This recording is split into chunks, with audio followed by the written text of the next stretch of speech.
सकते हो। बांग्लादेश ने सोचा है इस चीज़ के बारे में कि मुझे अपनी आवाम को प्रोग्रेसिव बनाना है, मुझे अपनी आवाम को लेज़ी नहीं बनाना, मुझे उनको लेकर कुछ ना कुछ करना है, अपनी इकॉनमी अपनी मैशत को बेहतर करना है। बांग्लादेश में इतना बड़ा काम होने जा रहा है। सबसे पहले तो उन लोगों को कंग्रेचुलेशंस कि उन्होंने इतना बड़ा काम कर दिखाया। ये एशियन कंट्रीज में घूमना और बांग्लादेश तो भाई क्रश है मेरा ना। अच्छा, हाँ, जाएंगे बिल्कुल। उधर। जाऊंगा। अस्सलाम वालेकुम वालेकुम जी, आपका नाम? ये पूरी दुनिया में एक मैसेज है उनका कि बांग्लादेशी जो है वो किसी से कम नहीं है, कुछ भी कर सकते हैं। यहाँ पर अवाम तो चलो है ही थक्कड़ सी है, अवाम को कोई परवाह ही नहीं है, जैसा चल रहा है चलने तो चलो कोई बात नहीं, हम मर जाएंगे अगली जनरेशन आ जाएगी, ऐसे ही चलता अस्सलाम रहेगा। वालेकुम व्यूअर्स, मैं हूं एहसान खान और आप देख रहे हैं हमारा यूट्यूब चैनल एहसान रिएक्शन विद एहसान। मैं उम्मीद करता हूं आप जहां भी होंगे एंजॉय करते होंगे, मज़े में होंगे और फिटफाट होंगे। व्यूअर्स, आज पाकिस्तानी अवाम से पब्लिक व्यूज़ लेंगे। जी हाँ, पब्लिक रिएक्शन लेंगे और उनसे कुछ सवालात करेंगे।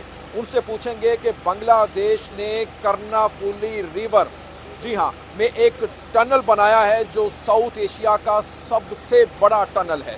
इसके बारे में पाकिस्तानी अवाम क्या कहती है, तो पढ़ते हैं, हमारे साथ आखिर तक जुड़े रहिएगा। अस्सलाम वालेकुम वालेकुम अस्सलाम जी, आपका नाम? सित्रा। अस्सलाम वालेकुम जी वालेकुम अस्सलाम। आपका नाम जी? जी रोहाब राना। अस्सलाम वालेकुम वालेकुम अस्सलाम जी, आपका नाम?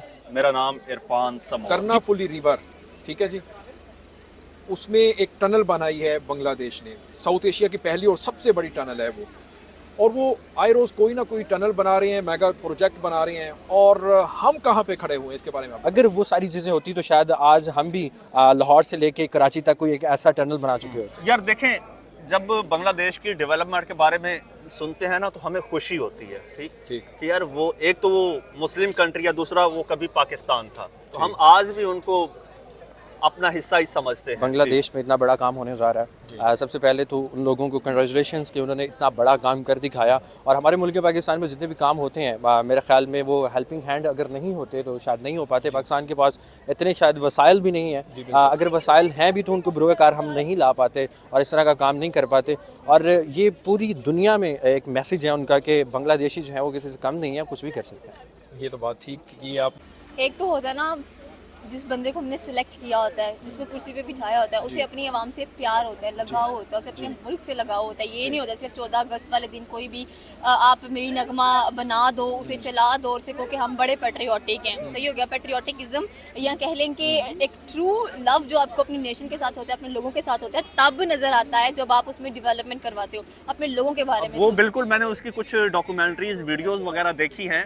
और मैं मज़े की बात बताऊं आपको, ढाका मेट्रो रेल भी देखी है आपने? देखी है, और मैं इंशाल्लाह एक प्लान कर रहा हूं कि व्लॉगिंग के सिलसिले में मैंने निकलना है। कहाँ?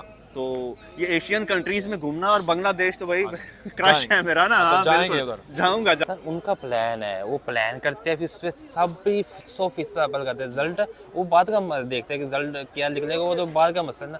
पहले प्लान करते हैं, उससे फिर पूरा अपना 100% उस पर लगाते हैं, उससे बाद फिर रिजल्ट चेक करते हैं कि रिजल्ट वाकई, यानी कि वो जब एक बंदा मेहनत करता है उसको रिजल्ट डेफिनेटली अच्छा मिलेगा उसे। जब एक बंदा कहता है यार चलो यार हो जाएगा वाला ना सही, देखिए ऐसे फिर तो तरक्की। बांग्लादेश ने सोचा है इस चीज़ के बारे में कि मुझे अपनी आवाम को प्रोग्रेसिव बनाना है, मुझे अपनी आवाम को लेज़ी नहीं बनाना, मुझे उनको लेकर कुछ ना कुछ करना है, अपनी इकॉनमी अपनी मैशत को बेहतर करना है। यहाँ पर अवाम तो चलो है ही थक्कड़ सी है, अवाम को कोई परवाह ही नहीं है, जैसा चल रहा है चलने तो चलो कोई बात नहीं, हम मर जाएंगे अगली जनरेशन आ जाएगी, ऐसे ही चलता रहेगा। उन्होंने उस एयरपोर्ट बनाया ताकि रेवेन्यू जनरेट हो।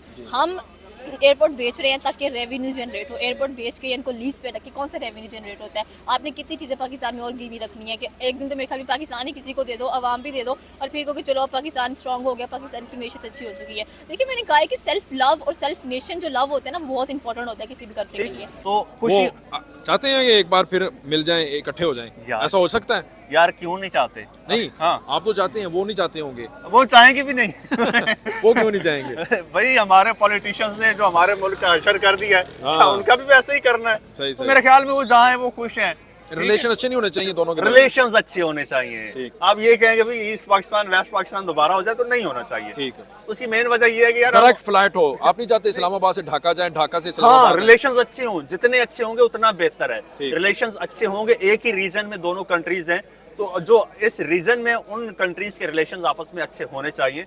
ठीक, जितने अच्छे होंगे आपके तरक्की के। सर पाकिस्तान, अगर मैं गलत नहीं हूँ तो पाकिस्तान टूरिज्म लिहाज से नंबर 1 पे आ सकता है। पाकिस्तान में ऐसी क्या चीज़ नहीं यार, यानी कि हर चीज़ पाकिस्तान में है, जो बाहर के मुल्क के जो इवन के गोरे, इवन के चैनी, जो कंट्री है पाकिस्तान में एशिया में आती है, बाकी जो बड़े आज़म में आती है, वो सारी कंट्रियाँ पाकिस्तान में आएगी, उससे पहले पाकिस्तान को स्टैंड होना है। ताकि इमरान खान साहब का यानी कि इसको यानी कि थोड़ा सा इसमें यानी कि अपनी कोशिश की थी, वो ऑलमोस्ट बेहतर भी हुआ था। इससे पाकिस्तान के अंदर बड़ी इनकम आ सकती है अगर पाकिस्तान के इस सारा सिस्टम सेट किया। बांग्लादेश का नाम आता तो क्या चीज आती है यार माइंड सच्ची बताऊं, हाँ पहले बांग्लादेश का नाम आता था तो क्रिकेट टीम आती थी अच्छा, माइंड में, ठीक ठीक, है। ठीक। क्रिकेट टीम आती थी, हसीना वाजिद आती थी माइंड में, हाँ। मछली आती थी माइंड में। अच्छा। लेकिन अब बांग्लादेश का नाम आता है तो मेरे माइंड में एहसान खान आता है। Thank you so much, thank you so much, ये एक फैक्ट है। थैंक यू जी। ये देखें जी, बात कर रहे हैं और आपके प्यार की वजह से आप लोग हमें जानते हैं, यहाँ मिलते हैं। और व्यूअर्स, मैं आपको एक बात बता दूं, पाकिस्तान में रह के जितना अच्छा कंटेंट बांग्लादेश पे एहसान खान क्रिएट कर रहे हैं, पूरे पाकिस्तान में कोई नहीं कर रहा। और ना सिर्फ बांग्लादेश, पाकिस्तानी लोग एहसान खान को बहुत पसंद करते हैं कि यार अब भाई जो बिछड़ गए थे सियासत की वजह से, आज उनको एक करने में, उनके दरमियान इंटरेक्शन और राबते बहाल करने में जो रोल ये प्ले कर रहे हैं, कोई और नहीं। थैंक यू जी, बहुत शुक्रिया, थैंक यू जी इरफान और साहब। हमारे मुल्क पाकिस्तान में जितने भी काम होते हैं, मेरे ख्याल में वो हेल्पिंग हैंड अगर नहीं होते तो शायद नहीं हो पाते। पाकिस्तान के पास इतने शायद वसाइल भी नहीं है, अगर वसाइल हैं भी तो उनको बरूकार हम नहीं ला पाते और इस तरह का काम नहीं कर पाते। और ये पूरी दुनिया में एक मैसेज है उनका कि बांग्लादेशी जो है वो किसी से कम नहीं है, कुछ भी कर सकते हैं। हमारी एक सियासत का उन्वान अगर देखा जाए तो हम वक्तन फ़वक्तन कुछ ऐसे सियासतदानों को देखते हैं जो कि बारियाँ लगाए फिर रहे हैं, और आप भी जानते हैं, हम भी जानते हैं, और मुल्क पाकिस्तान का हिस्सा होने के नाते पॉलिटिकल अगर पॉइंट ऑफ व्यू से देखा जाए तो बारियां अगर नहीं होती, आप ये देखें कि आपको इक़्तिदार पाकिस्तान से थोड़ा सा आगे अगर हम निकल के आए, चंद कदम आगे, तो कराची एक वाद शहर था जहाँ पे बैरून ममालिक से लोग आया करते थे और बिज़नेस किया करते थे। इवन दो कि कराची को वो सैर तफरी के लिए भी कहते थे और कहते थे कि ये दूसरा दुबई है। जी, कराची को दूसरा दुबई माना जाता था। उस वक्त मैशियत स्ट्रांग थी, उस वक्त बिजनेसमैन इन्वेस्ट कर रहे थे। पाकिस्तान के कुछ ऐसे हादसात हुए पाकिस्तान के साथ, कुछ आप उसको टेररिज्म भी कह सकते हैं और बाकी सारी चीज़ें भी, ऐसी एक्टिविटीज़ हुई जहाँ पे हमारे पास बिजनेसमैन है नहीं बेसिकली वो इन्वेस्ट करने के लिए। अगर वो सारी चीज़ें होती तो शायद आज हम भी लाहौर से लेके कराची तक कोई एक ऐसा टनल बना। सर मेरे ख्याल में मुझे जहाँ तक लगता है आने वाले वक्त में, और सुनने वालों से माजरत है मेरी, कि मुझे लगता है कि ये न्याजी बस सर्विस यहाँ से शुरू कर देनी चाहिए।